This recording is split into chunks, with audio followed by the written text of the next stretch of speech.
दान दान और दंभ की चर्चा थी विशेष रूप से। दंभ, दर्प मतलब घमंड, ये शिखर का परिचय है। वहीं पर इस घमंड का तय पार हुआ तो ठीक है, वरना गिरे तो चकनाचूर। क्या है, जैसे पेड़ खजूर, चढ़े तो चाखे प्रेम रस, गिरे तो चकनाचूर। क्या है, प्रेम गली अति सांकरी। बड़ा हुआ तो क्या हुआ, जैसे पेड़ खजूर। हाँ, ये अहंकार। फिर कहते हैं अभिमान। अभिमान भी, तीनों क्या है, एक ही चीज है। दर्प भी वही चीज है, अभिमान भी वही चीज है, और दंभ भी वही चीज है। घमंड, अहंकार। इस अहंकार को तोड़ने में कौन सा साधन सहयोगी होता है? थोड़ी सी समझ। थोड़ी सी समझ हो कि यदि कुछ इस जीवन में अच्छा है, यदि गुरु और गोविंद सहयोगी ना होते तो भी क्या अच्छा हो सकता है। बस ये समझ आने पर सीधे बोलता है साधक कि जो कुछ शुभ और सुमंगल है सब तेरा नहीं मेरा है ना। यही बहुत बड़ी बात है। फिर है क्रोध, असुरी संपदा, जिसे ईश्वर बिल्कुल पसंद नहीं करते हैं, वो है क्रोध। फिर है पारुष्य में वचा, कठोर कठोर बोलना। पारुष्य का अर्थ होता है कठोर बोलना, ऐसी बात बोलना कि अगले का हृदय एकदम छेद जाए, तिल मिला जाए। पारुष्य और क्रोध दोनों लगभग एक ही है कि अलग है? गुस्सा नहीं आएगा तो कड़वा क्यों बोलेगा? और बहुत बार ऐसा देखा गया है कि अंदर में गुस्सा नहीं है, लेकिन उसको कड़वा बोलने की आदत है, इसलिए वो कड़वा बोल रहा है।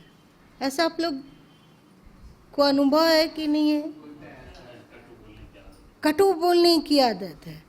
तो भगवान जितना क्रोध को नापसंद करते हैं, उतना ही पारुष्य को भी नापसंद करते हैं। इसीलिए सदगुरु कबीर साहब बोले कि घूंघट का पट खोल तो को पीव मिलेंगे, सब घट में वो साईं रमता, कटुक बचन मत बोल।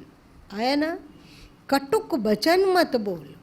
और सदगुरु कबीर साहब का जिव्या तो बंधन दे बहुल, बहुत कुछ है। ये तराजू तौल के तब मुख बाहर आना, है ना, ये सब बहुत सारी बातें हैं। ऐसा साधु भया तो बोले नहीं विचार, हते पराई आत्मा जीभ बांधी तलवार। उसका जीभ भी एक तलवार की तरह है जो किसी को भी काट कूट के रख दे। ऐसा होता है ना, कड़वा बुलाता है ना हम लोगों से, एकदम मर्मांतक पीड़ा देने लायक कड़वा बुलाया जाता है, पर अंदर में क्रोध नहीं है।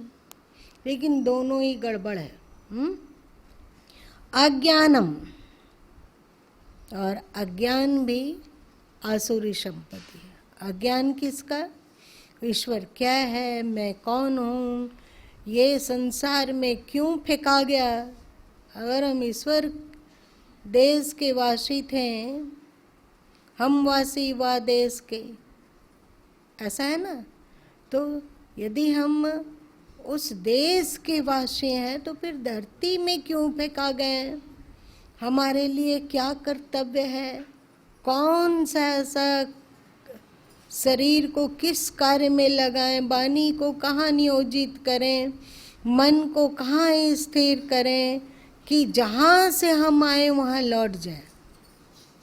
आप लोगों में ऐसी किसी को इच्छा है? इच्छा, इसकी क्यों इच्छा होगी? हमारा कितना सुख है। सिर दुखता है तो पत्नी सिर दबा देती, बेटा बेटी है और पोता पोती गोद में लेते के साथ लगता है कि कोई हृदय के अंदर चंदन लेप लगा दिया हो। आप लोग को नहीं लगता है? सीक्रेट है तो नहीं इसको खोलेंगे। लगता है कि नहीं लगता? बहन लोग को लगता है? और भाई लोग को लगता है? आप फौजी जी ईमानदारी से बोलिए, सबके सब तो वही बात। इस इतना सुख और आनंद को छोड़कर कौन चाहेगा कि जहाँ से आए वहाँ की हमारी गति हो जाए? कौन चाहेगा बताइए? एकदम हजारों लाखों में एकाक जन चाहता है, और सही तरीके से अज्ञान को मेटकर अपने को पहचानता है, और क्यों वो दुनिया धरती में जन्म और मर रहा है इसका वो कारण भी ढूंढ लेता है, और उस कारण के निवारण में लग जाता है। उसको दुनिया से कोई नफरत नहीं है, उसको घृणा नहीं है, बस वो ये चाहता है कि जो आपसे वियुक्त करके दुनिया में फंसा देता है, उस फंसाव को छुड़ा के अपने में अनुरक्त रखकर आप दुनिया का जो काम कराना चाहो सबके लिए ये बंदा तैयार है। एक ही शर्त होता है भक्त का, और कुछ भी नहीं, कि हमें संसार में मत फंसाओ, किसी हालत में भी मत फंसाओ, फंसाव से हम मुक्त हो जाएं, और फिर जो आप कर्तव्य दोगे वो सब जब तक आप इस शरीर में रखो, अथवा अभी ले चलो, अथवा 50 साल के बाद ले जाओ, सब कुछ ठीक है। आप जिसमें प्रसन्न हो उसी तरह का जीवन का संचालन हो, उसी तरह का जीवन बने, और कुछ नहीं चाहते हैं। ऐसा भी नहीं है कि हम चाहते हैं कि जहाँ से आए वहीं लौट जाए। वो धाम तो, क्योंकि हम लोग जान लिए हैं कि वो धाम तो हम लोगों के भीतर है ना। अभी मैं शरीर बना, कौन बना? आत्मा की ही एक धार, जिसको कि जीवात्मा कहते हैं। तो पहले हम अपने भीतर प्रवेश करके जो जीव बन गए हैं, आत्मा तक तो पहुँचे। फिर जब हम आत्मा हो जाएंगे तो फिर ईश्वर तक पहुँचना बड़ा सरल है। तो वो ईश्वर तक पहुँचे ही हुए हैं, तो उनकी मर्जी, वे चाहे तो दुनिया का काम दे दे, परंतु उनके प्रसन्नता के अनुरूप, जिससे वे ना खुश होते हो वो नहीं। एक है ना तुम लोगों को जो उस दिन भजन खोजी थी कि पिया इससे भड़के, इस तरह, कहाँ है?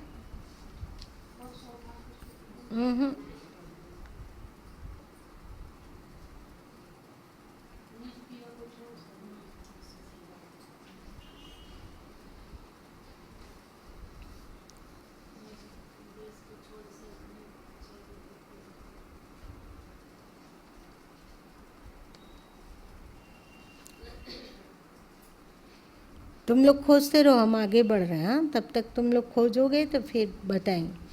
अज्ञानम चाभिजातस्य पार्थ संपदम मासुरीम, एक ही श्लोक में चर्चा करती है। मूल क्या है? दंभ और अहंकार। अहंकार के कारण ही ये सब उपद्रव हुआ, और अहंकार का कारण है अज्ञान। अज्ञान के कारण सब मूर्खता होती है। तो अज्ञान को आसुरी संपदा, हाँ बताओ।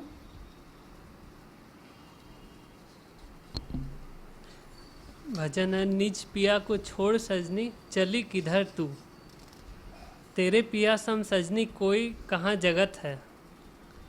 उसमें एक पद है, एक लाइन में आया है, पिया मिलन की इच्छा तो धो दाग चुनरी के, चुनरी दाग देख के पिया भड़कत है। इसका मतलब हुआ चुनरी यहाँ क्या है? हम लोगों का मन अथवा शरीर, स्थूल शरीर, सूक्ष्म शरीर, कारण शरीर, महाकारण शरीर, ये इसमें यदि धब्बा हो तो वो भड़कते हैं। तुम लोग ये लाल कपड़ा से सांड लोग भड़कता है ना, बहुत भड़कता है, उससे भी ज़्यादा वे भड़कते हैं। अब कितना भी पूजा अर्चना करते रहो, कितना भी कुछ करो, लेकिन तुम्हारा जीवन दागदार है तो वो एकदम भड़क जाते हैं और भड़क कर उसको ढूंसते हैं, उसको चाटते नहीं है। कोई चाटती है ऐसा? लाल कपड़ा लेके पहन के जाइए आप, तो लाल तौलिया से उसके आदमी लहराइए तो वो आपको प्यार से चाटेगा? वो तो एकदम उठा के कहाँ से कहाँ फेंक देगा। वैसे ही वो ईश्वर है, उसका प्रेम चाहिए, उसका अपनापन चाहिए, उसका शीतल छत्र छाया चाहिए, तो अपने दाग को धो लो। दाग कैसे धोएंगे? जो पुराना कुसंस्कार है उसको एक एक करके चुन चुन कर निकालने का अभ्यास में जुट जाइए और नए कुसंस्कार को कमाइए नहीं। नए बुराइयों को, नए विकारों को अपने भीतर प्रवेश मत होने दीजिए और पहले जो पुरानी भी मतलब बुराई पहले से संस्कार रूप में अंकित है, उसको एक एक करके चुन के फेंकिए। एक बात तुम लोगों को बताएं कि प्रतिदिन 1,00,000 नाम जाप करना आसान है, पर अपने स्वभाव को परिमार्जित करना, अपने बुरे संस्कारों को देश खदेड़ा देना आसान है? आसान नहीं।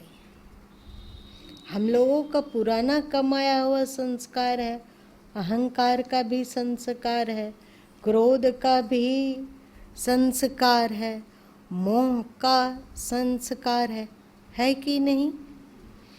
और ईर्ष्या का भी संस्कार है और राग और द्वेष का भी संस्कार है और लोभ का भी संस्कार है। तो इसी को तो पहले हटा लो।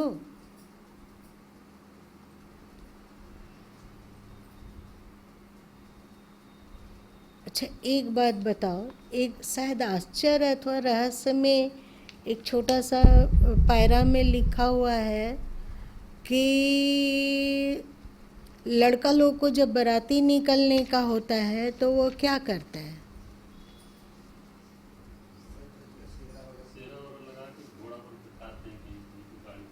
और आज के समय में वो फेशियल करवाएगा, मेकअप करवाएगा ढंग का।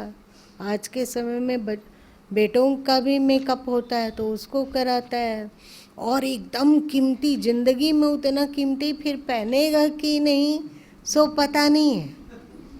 थोड़ी देर पहनने के लिए वो 20,000, 25,000 और यदि और अमीर है तो 1-1 लाख, 1.5 लाख, 2 लाख, और अधिक अमीर है तो लाखों करोड़ों में खरीदता है शेरवानी सूट वगैरह जो तुम लोग का होता है।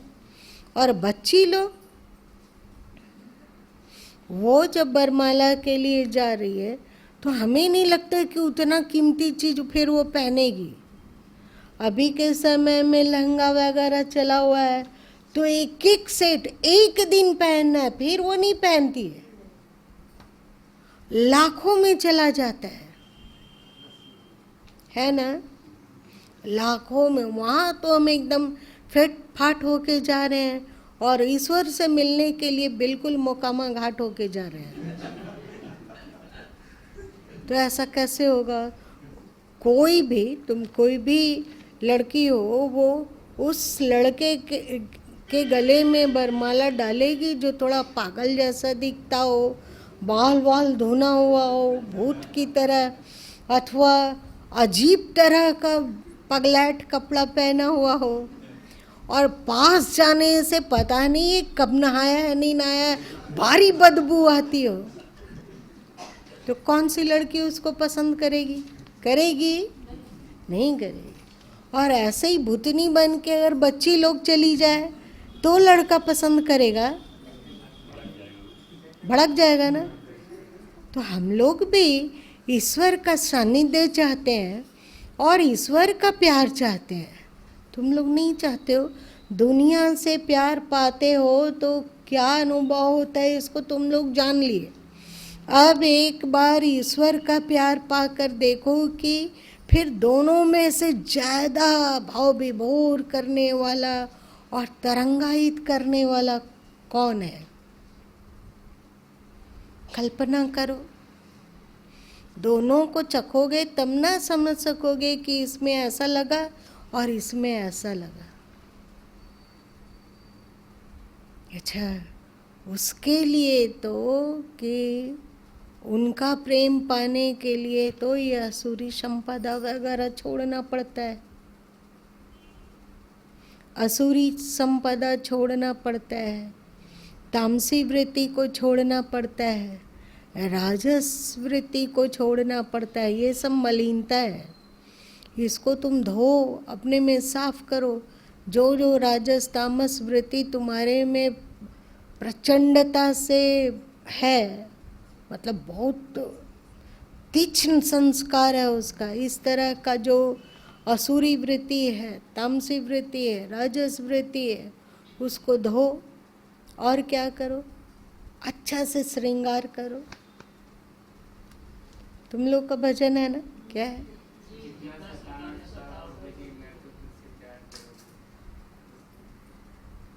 ये काहे सोचते हैं आप लोग कि गुरु माँ का भजन है? इस भजन को अपने में लागू करो कि हम तो तुमसे प्रेम करेंगे और इतना इतना श्रृंगार क्यों किया जाएगा उनसे प्रेम पाने के लिए। तुम लोगों का एक भजन है कि पपिया एक बूंद का प्यासा, क्या है?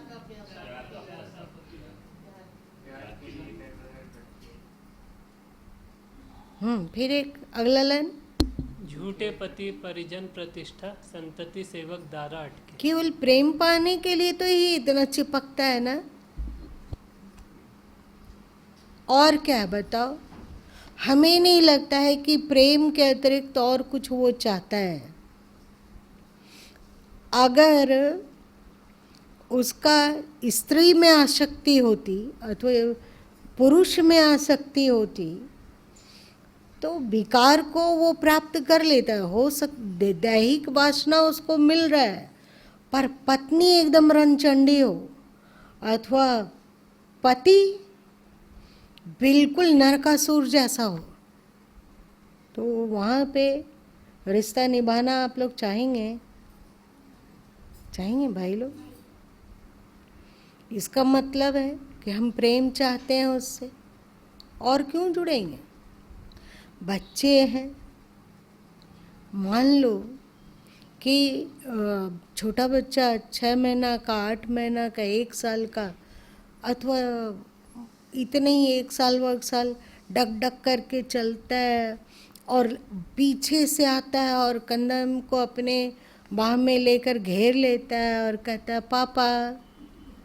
कैसा लगा आप लोगों को?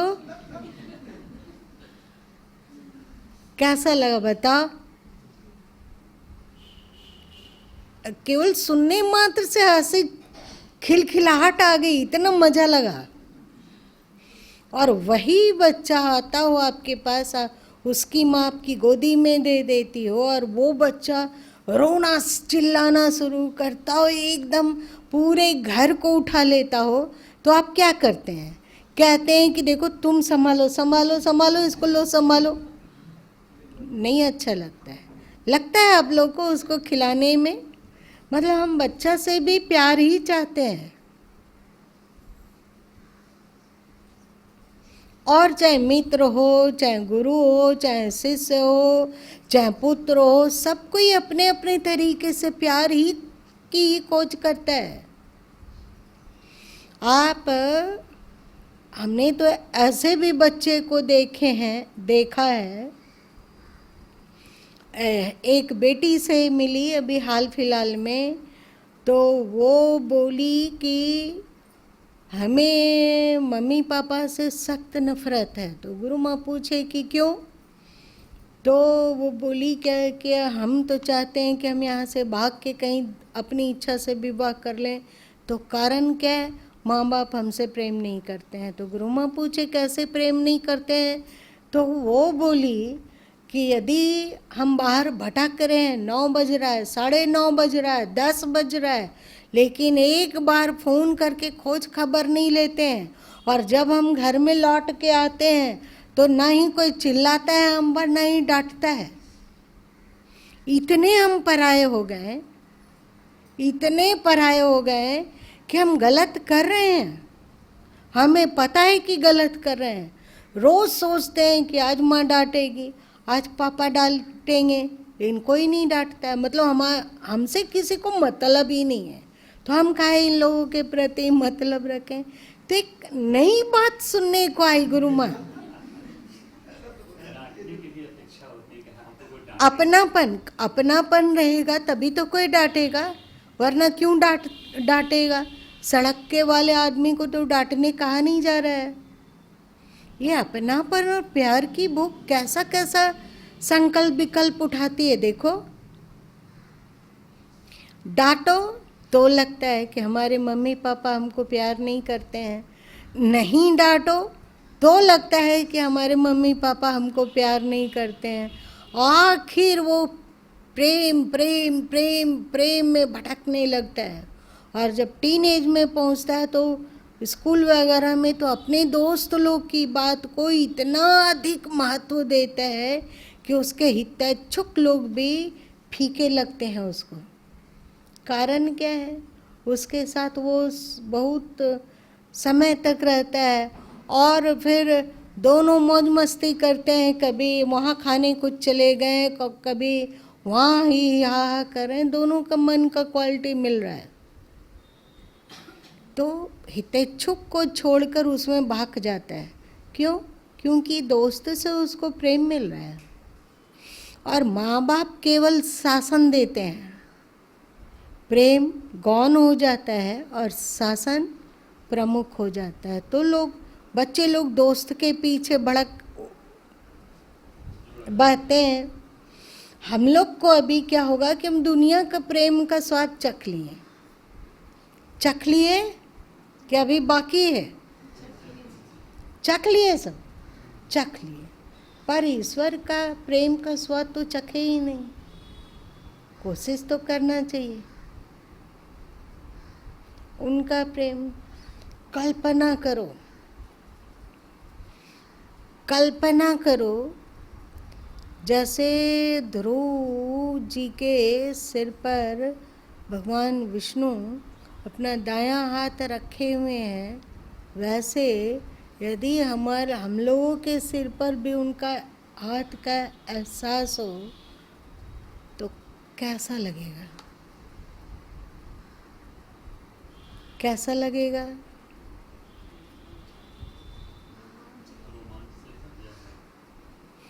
कल्पना करो कि भगवान अपना, अभी हम साकार में जा रहे हैं, ठीक है? तुम लोग परेशान मत होने लगना। कल्पना करो कि भगवान से सैया पर लेटे हुए हैं और लक्ष्मी जी उनके चरण को दबा रहे हैं, और तुम उनके से सैया के नीचे बैठकर अपना सिर उनके से सैया पर रखे हुए, और वो तुम पर हाथ फिरा रहे हो। कैसा लगा? और तो और, आज तक तुम लोग मानसिक पूजा के अंतर्गत ये भावना किए हो कि भगवान को हम भोग लगा रहे हैं तो उनको अमुक फल भोजन करवा रहे हैं, चाहे जो हमें बहुत पसंद हो ऐसा कोई डिश वो उनको खिला रहे हैं, और इसमें हम लोग घंटों रह जाते हैं। अब थोड़ा सा उल्टा कल्पना करो, देखो कि वे बैठे हुए हैं, लक्ष्मी नारायण के रूप में विराजित हैं, और उनके आगे में एक अच्छा भोजन है, तुम चाहते हो कि तुम उनको खिलाओ, और वे तुम्हें एक मिठाई लेकर तेरे मुंह में भर रहे हैं, कैसा लगा? कुछ नहीं लगा, कुछ धक धुक उस इत्यादि कुछ नहीं हुआ।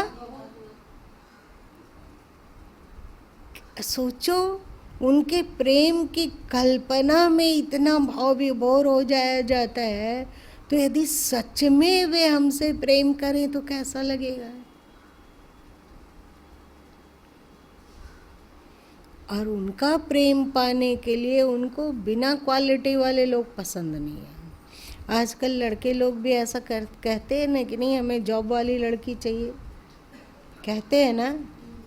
और बच्चियां बोलती है कि हमें पता लगाइए कि जो लड़का है उसके साथ उसकी माँ तो नहीं रह रही है, अथवा उसका भाई तो नहीं रहता है, अथवा और तो और बच्चियां ये खोज करती है कि ननद लोग अविवाहित तो नहीं है। ऐसा वो क्यों खोजबीन कर रही है कि उसी के पति को कमाना और इन बेवैयात के बारातियों की सत्कार करना और विवाह करना और ये वो। ऐसा नहीं बेटियां कहती है क्या? हमारे पास तो ऐसी बातें आती है तभी तो जान पाते हैं, नहीं तो कैसे जानते? अंतर्यामी तो है नहीं। ऐसे ऐसी क्वालिटी, सास ससुर नहीं रहना चाहिए, देवर ननद नहीं रहना चाहिए, और ननद अविवाहित नहीं होना चाहिए।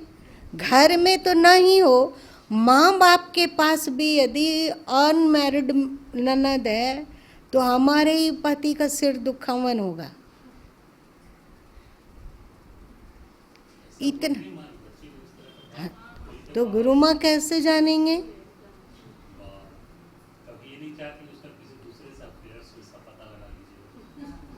वो भी कहती है, पर ये सब भी कहती है।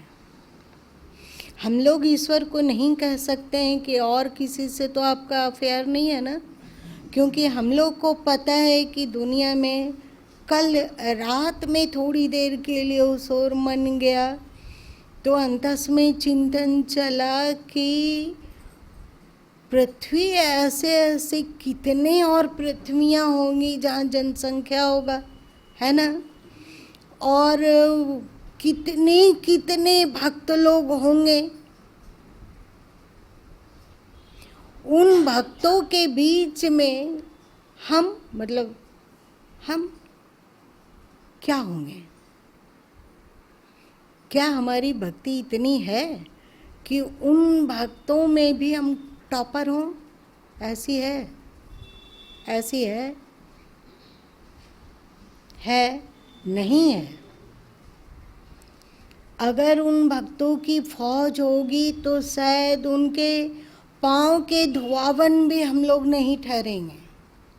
ऐसे ऐसे अद्भुत अद्भुत भक्त होते हैं, ओहो, लगेगा कि इन भक्तों के चरणों में लोट पोट जाए।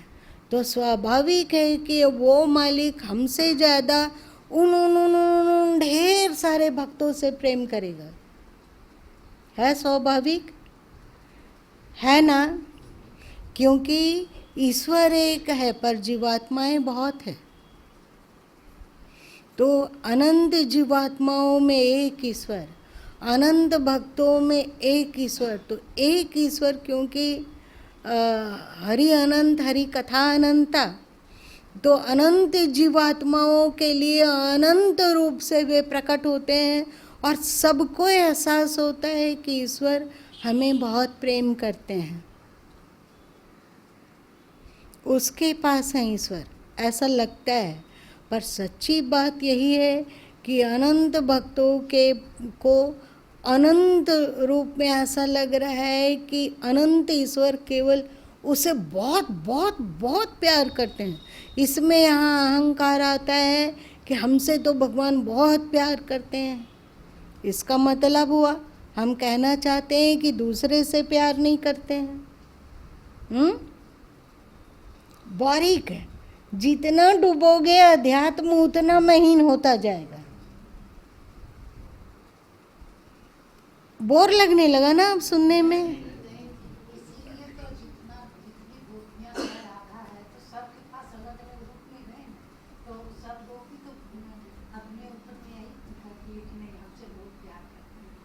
नहीं, समझना चाहिए हम लोगों को कि ईश्वर के अनंत भक्त हैं और हम उनके प्रेम के काबिल ही नहीं हैं। अगर वे हमें देखकर जरा सा मुस्कुरा भी दिए तो सोचो कि हम बिना पात्र के ही इस सुख को प्राप्त कर दिए। भगवान ने हमें कृपा करके दिया, मेरी योग्यता से नहीं।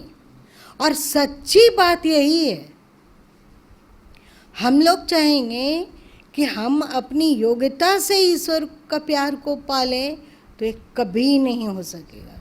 कितना भी योग्य बनने की कोशिश करेंगे, कितना भी मन को निर्मल बनाने की कोशिश करेंगे, कितना भी जीवन उत्तम हो जाए, फिर भी हमसे अनंत लोग अच्छे हैं। इस बात को स्वीकार करेंगे तो हम लोगों का अहंकार गिरेगा। अगर अहंकार हुआ तो फिर फेंका गए कूड़े खाने में। बात समझ में आ रही है ना? तो क्या क्या उनको श्रृंगार पसंद है, ये 16वें अध्याय में भी बोला गया बहुत अच्छा से। कौन सी कुरूपता हम लोग ओढ़ते हैं और कौन सा सुंदरता ओढ़ते हैं, ये दोनों की चर्चा है। जैसे एक जगह कह दिए कि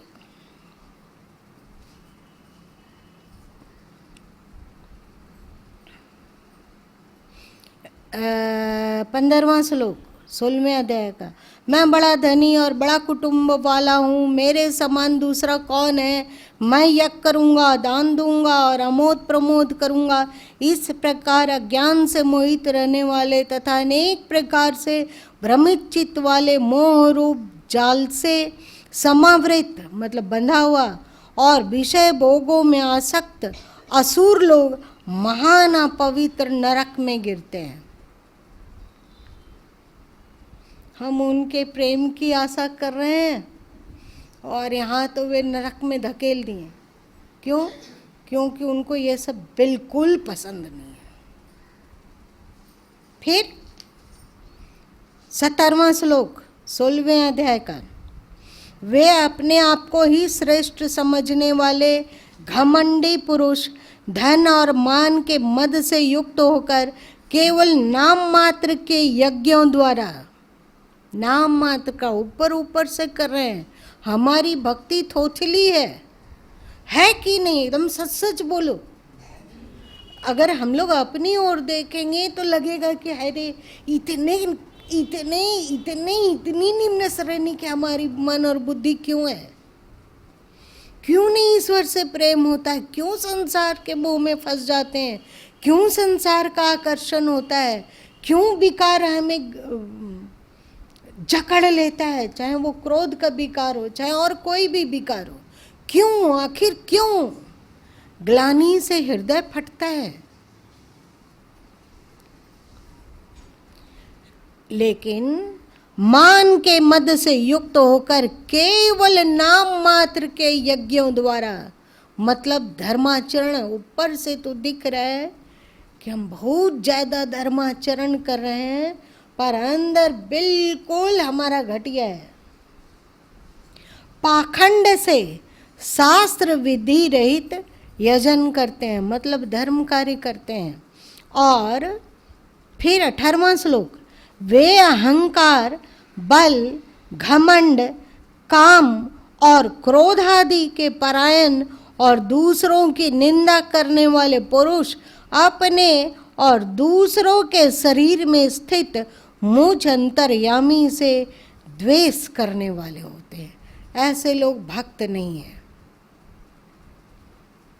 कौन कौन लोग?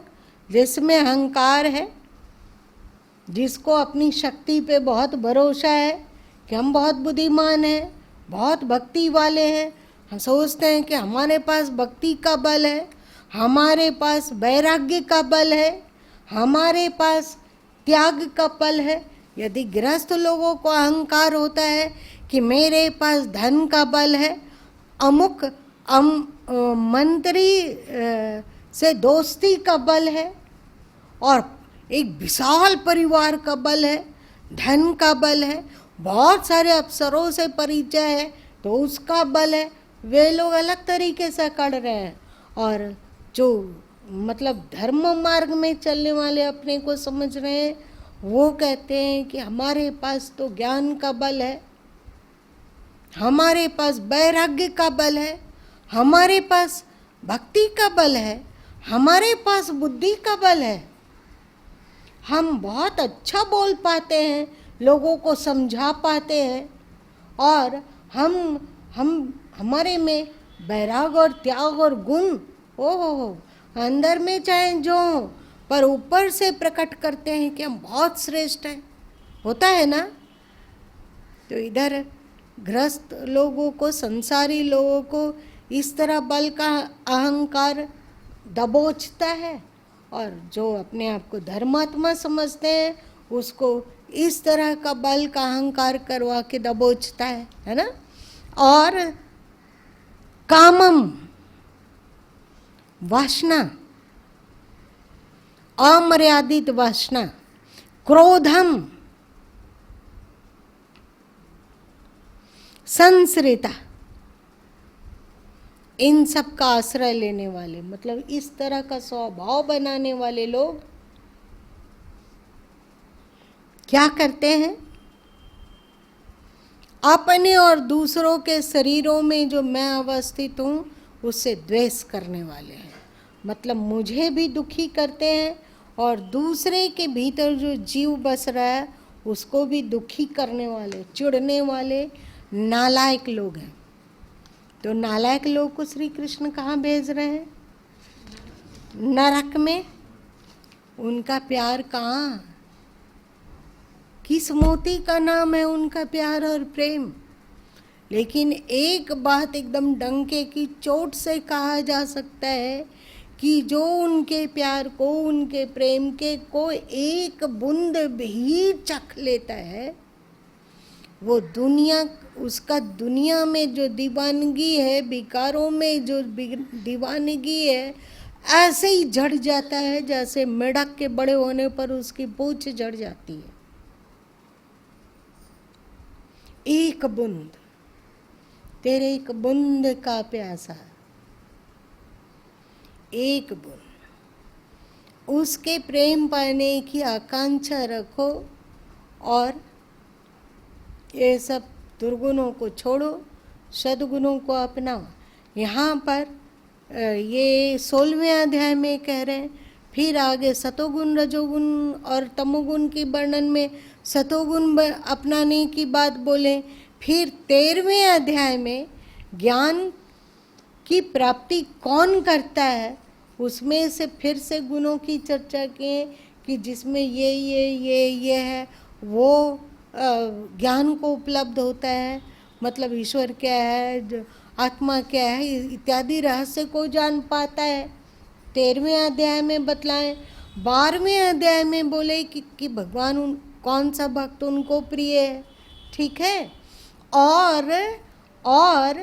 और दूसरे अध्याय में बोलते हैं कि स्थित प्रज्ञ किसे कहते हैं, वो कैसे बोलता है, कैसे बैठता है, कैसे सोचता है, कैसे व्यवहार करता है। याद आई वहाँ पर ये चर्चा करते हैं।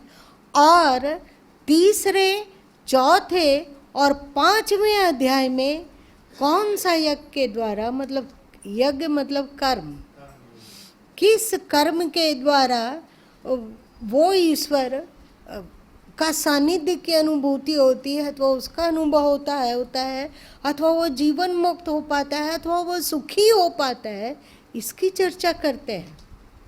और 6ठे अध्याय में ध्यान धारणा इत्यादि की, कैसे खाना खाओ, कैसे सो कैसे जागो, ये सब की बात करते हैं। ओहो,